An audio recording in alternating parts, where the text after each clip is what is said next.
the guy to go to when you need some knots tied. What's up, everybody? I'm just going to talk about the BNo1, the first lanyard bead from Nice Guy Machine Company. I'm super excited about it. This is what it's going to look like when you receive your BNo1. It is the lanyard bead and the material you purchased. In this case, the first run here is Ultim and 2 feet of 275-pound USA-made paracord. This batch is Planet Paracord, but it could also be Atwood. So I kind of rotate between the two. But right now I have like 1,000 feet of Planet Paracord. So as typical, you're going to get your Nice Guy Machine little authenticity card, your Bazooka Joe, and your product. I include stickers with some things. These I'm not thinking I'm going to include stickers with just because I use really expensive stickers and I'm trying to keep the price down as much as I can on these guys. So yeah, you get the bead and 2 feet of this 275-pound cord, which is just like a 5-strand, I think, paracord, 275-pound instead of 550. But this is how it's going to come to you. And I'm just going to kind of show you what I like and why I include this much cord, and how I recommend, and like I said, just how I like to use these beads for me. I'll just show you real quick. You can see, and I could take out a lot more things too, but this is the knot that I'm going to and gravitating towards. Show you my one of my bars here.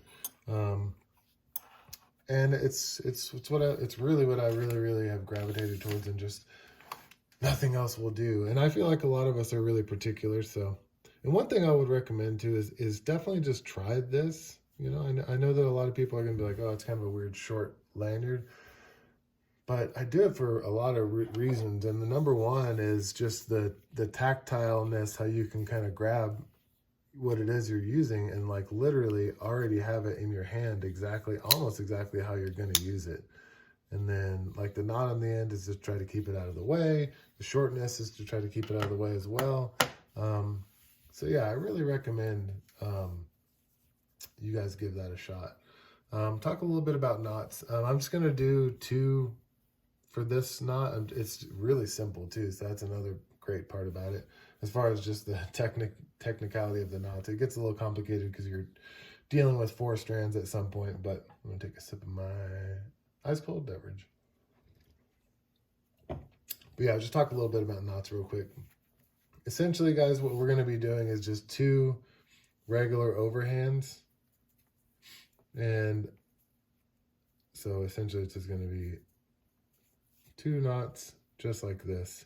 But you can see here when I tied it, I have a no-no there, right? And this just goes, this needs to be ingrained in everyone's head for every knot they tie in their whole life, is you can't have that twist there in the knot. So really important there's 2 ways you could go about it. You can kind of chase that twist out by wrapping it and twisting it around, following it from whichever way is convenient. You know, you just need to pick obviously in this case, you know, if you had this tied around a knife, you're not going to be able to redo this side because then you just would have a twist down here. But out here it's free, so there is no twist in where there doesn't exist any rope.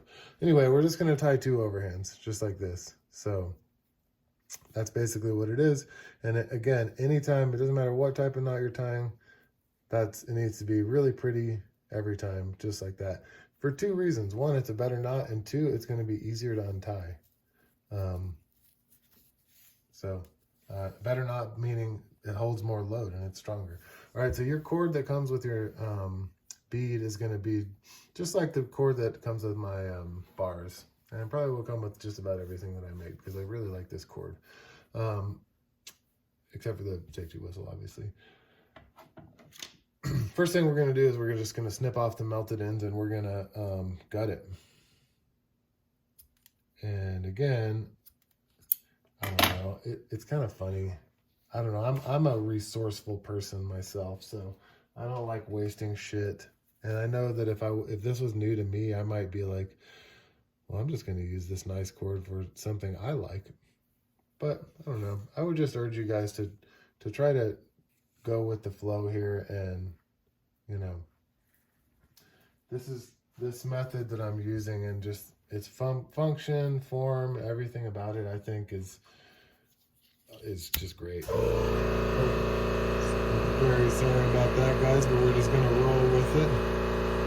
Just gonna melt that end real quick, and I'm only melting these ends just because, I don't know, I might dick around a bunch and end up fraying it up. So I'm just gonna do that. And then now we're gonna actually split it in half, or we're going to not necessarily split it, but we just need it to be 2 strands. And what we're gonna do is we're gonna melt them together on the end. So essentially I just pulled them relatively even. You know, it'd be nice to have them within 1/4 inch of each other, even. So now, the first time I was just kind of sloppy with it because I was just trying to find more or less center, but now I'm actually concerned with any kind of twists, or, you know, I don't want anything trying to cause any weirdness. I just want these guys to just kind of evenly flow down.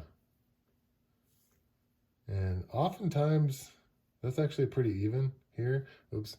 But oftentimes they're not even, and that's okay, because then they'll just kind of melt together, you know,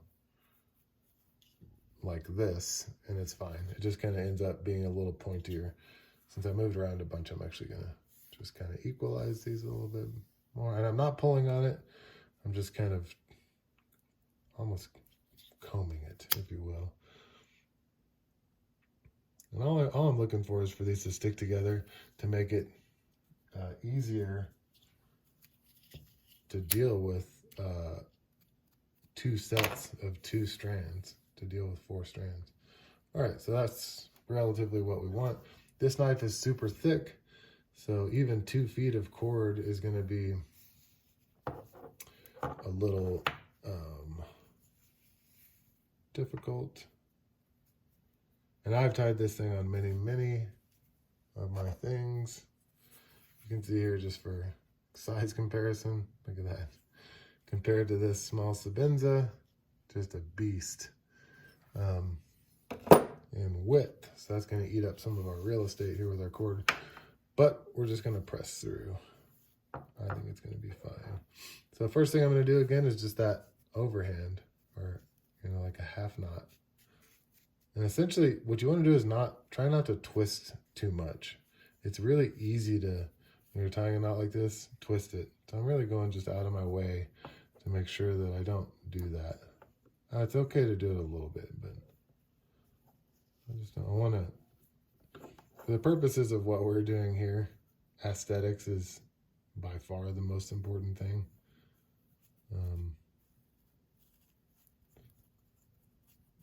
Usability, function.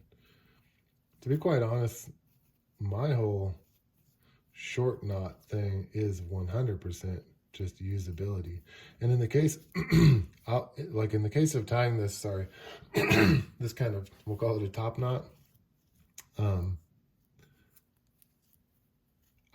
I just kind of do that just to clean it up, so I don't have, like, I don't know. I just think it kind of makes the whole lanyard a little bit, you know, just sexier and tighter.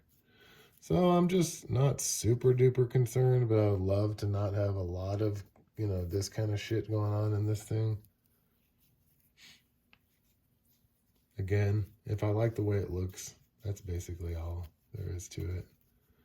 You can kind of dress it and shape it and pull on everything, pull on every strand individually. Make sure that's pretty good. And you might have a little weirdness going on in the ends now, a little bubbly shit, but it's okay as long as you get, you know, down in the juice nice and tight. Okay, enter the bead. I made these holes 0.23 inches, and that's because I feel like it makes it a little bit more versatile. A lot of lanyard beads have a 0.25 hole, And it's not like it's 0.25 and 0.23. It's not like that big of a difference, but yeah, I just feel like it will help this work a little bit better with stuff like smaller cord. So something to consider, because I don't know if some of you guys have tried using like almost everybody's lanyard bead with that 1/4 inch, you know, hole, but it can be a bitch if you're not using 550.